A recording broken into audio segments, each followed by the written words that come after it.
Welcome back to What's the Scoop Sports Talk on 1400 AM WDTK. Gerald, if you want to take over from here. Kevin, man, you're doing a lot of good things out there with the D League, obviously. And, just a couple of quick questions. In my own curiosity, what type of players will the Jam be, looking to scout for this upcoming season? Well, I'll tell you what, that's a good question. Coach Voigt, last season really opened up his offense, and I tell you what, I couldn't be more excited about that because I love getting up and down the floor. I got a saying that my players are well aware of, and communities where I go to, I kind of establish a phrase: "We're going to run all day, we're going to run all night, and we're going to run a little longer." Well, Coach Voigt kind of did that last season. He opened it up. He kind of runs a 4-out, 5-out system. Right. If people are familiar with John Calipari at Kentucky, he runs a dribble drive offense, which is getting to the rim and space and allowing shooters to shoot. Well, that's kind of what Coach Voigt did last season.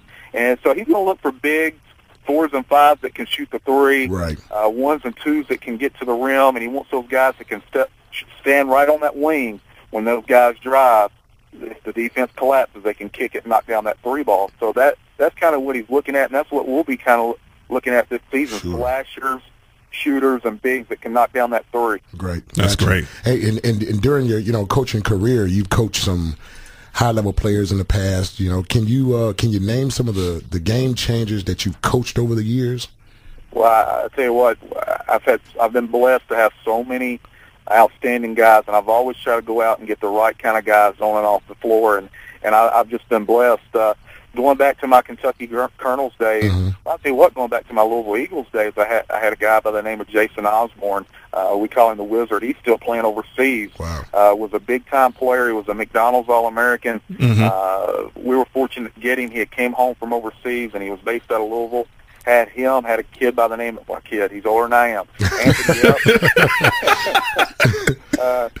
Anthony Epps, who played at Kentucky, won a national championship, played in the CBA before he joined us. And then in the Kentucky Colonels, I tell you what, I had Anthony Epps again, and then I had a kid by the name of Jamario Moon, who's now in the NBA. He's in the NBA right now, yeah. Jamario, yeah. Right. And we were kind of a guy that, obviously we didn't, I don't feel like, we coached him up to the NBA, but I felt like we kind of gave him the platform for the first time because he had declared out of junior college, and nobody drafted him, and he got cut by the Rockford Lightning after a couple of days of training camp, and we found him playing for the Harlem Globetrotters, and we signed him for $500 a week, which is a steal, obviously, and he played well, played about 17 games for us, averaged about 16 points and 10 rebounds, and I knew right away he was an NBA guy, and so obviously he entered the slam dunk contest a couple of years ago when he was with the Raptors, went on to play for Cleveland, and now he's with the LA Clippers. So Jamario Moon, Antoine Barber, who played at Kentucky, he was the last cut off the Cavaliers a couple of years ago. Right. Was overseas making a lot of money, and then again going down the road to the East Kentucky Miners.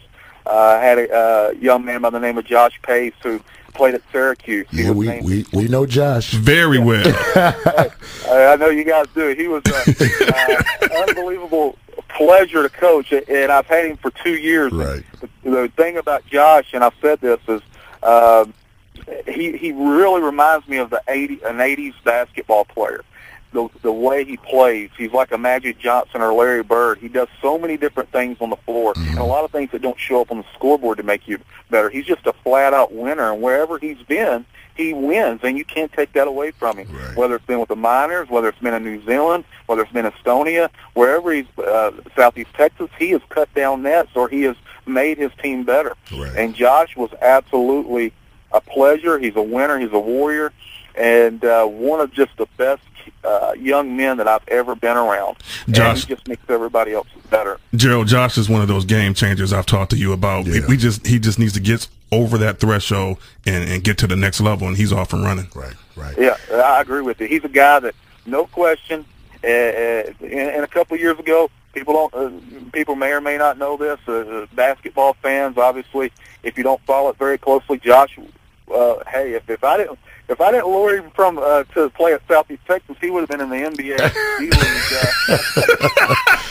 I remember that. I remember those conversations very well, Kevin. So I mean, he's a guy that no question is an NBA D-League player, but he makes such good money in New Zealand and things like that. Right. A lot of times that's a huge debate, I'm sure, within his inner circle of, hey, what do I need to do? Do I need to play in New Zealand? Do I need to play here or there? Do I need to go stick it out a couple of years in the D-League? But he's a guy, no question about it, that would be a major player in a league like the NBA Developmental League. Hey, Coach. Now, given the competitive nature of how tough it can be sometimes to get into the NBA, in your professional opinion, how can professional basketball players use the D-League to get there, to get to the NBA? Well, and again, this is the NBA D-League finally, I believe, has finally arrived as the CBA from how the CBA was in the late '80s, the mid '90s, all the way up to about 2005-ish, 6-ish, when guys were getting called up every day. You would hear guys getting called up from the CBA. I believe now the D-League is finally there. They had a record number of call-ups last year, and I think if you're a guy now and you're getting offered a contract in the NBA D-League, it's time to jump on board and say, I'm going to be a part of that league, because at any minute your name's going to be called. Right. Finally, the GMs of the NBA, the coaches of the NBA, and the NBA D-League coaches are working on a daily basis, building that relationship, working with players, sending them down, sending them up. For instance, Bakersfield had 4 guys last year called up to the NBA. Right. Trey to the Lakers, signed a 2-year deal. You look at Derek Character, a couple other guys on that team that went on to the NBA. So it's happening every day. So players that jump on board, really what you got to do is you got to look at system, you got to look at coach, you got to look at, okay, is this going to fit what I'm doing? Is it going to showcase my talents? Am I going to be showcase my attributes, what I can bring to the table? And you got to really look at that. And a lot of the NBA D-League, once you're put into a draft pool, once you're put into the player pool, sometimes your name's going to be called at random. But if you're fortunate enough to get on with a coach that fits your style of play, then really it all comes up to numbers and what the NBA is looking at. Right. Yeah. I mean, it's really, the time is now for guys to, if you didn't get drafted out of the NBA D-League, you're going to get noticed every day. Yes. Absolutely. I've tracked the numbers. If you're in the NBA D-League and you're consistent and you last the whole season, you're either one of 3 things are going to happen. You're going to get called up to the NBA. You're going to get a high-level or overseas contract that following year, or you're going to get an invitation to training camp and summer league. Right. That's exactly right, Nay. We were talking about that the other day. Me and Brian Levy, who's with the Bakersfield Jam, he's the director of player personnel. 7 of those guys from last year, including Trey, because of the NBA lockout, have all signed major high-level contracts. Major contracts, not those 1,000 a week or 600 a week. They're making big time money. Big time money. Yeah, big time league. And you're right, they're going to get invitations to training camps. Again, Trey's already got a 2-year deal. When the lockout ends, he's right back with the Lakers. So that's going to happen. And you're exactly right. 3 things are going to happen. You're either going to get called up, you're going to get an invite to a training camp the following year, or you're going to get a high level contract. So it's nothing but good things. It's all positives.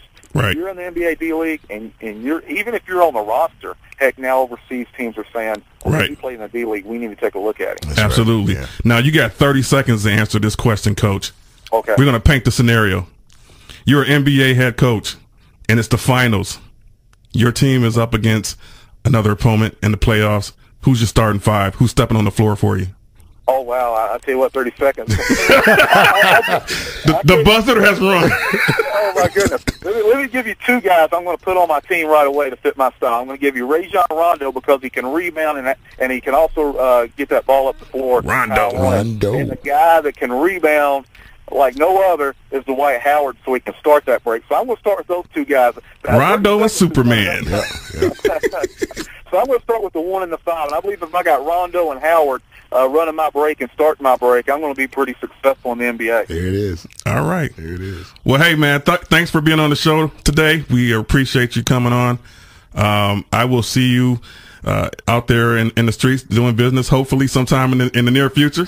That's right. No question. I appreciate you guys having me. Hey, absolutely. It's big time. Like I said, what's the scoop? It's you don't get any better in Detroit, and I was happy to be a part of it, guys. Thank you so much. Have me back. Hey, take care and good luck this season. Hey, thank you very much. All right.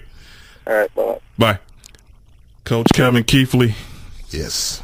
NBA D-League assistant. D-League. He mentioned our friend Nancy Lieberman. Yeah, we had Nancy on the show, first show of the season this year. Hey, Mentioned my client Josh Pace. real quick,